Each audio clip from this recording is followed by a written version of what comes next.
Let's keep this conversation going live to political reporter Shawna Mizelle in West Palm Beach. Shawna, President-elect Donald Trump really talked about Ukraine during a lengthy interview with Time magazine. He seems to be pretty critical of how Ukraine uses those U.S.-supplied missiles. What did he have to say?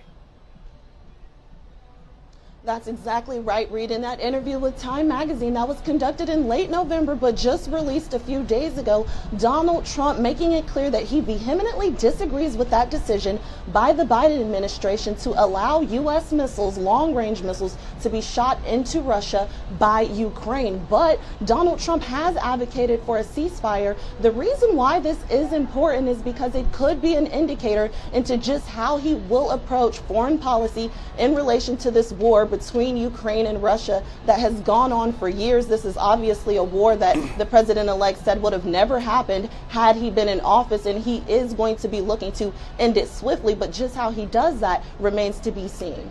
Shawna, that Time interview also gave us some insight into how the Trump administration will shape out, especially during that first month in office. Paint a picture for us based on what he said in that article.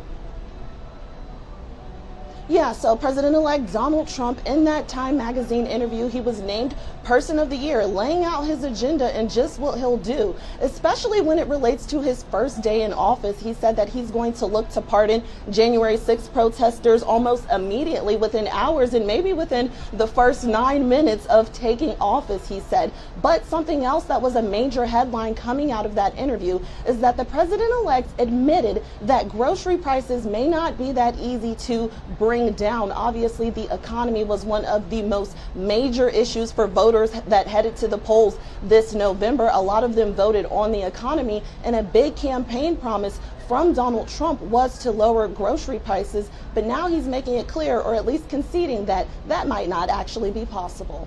So let's get a look ahead at this weekend. He's expected to head to the Army-Navy football game tomorrow. What more can you tell us about that appearance, and who else will attend?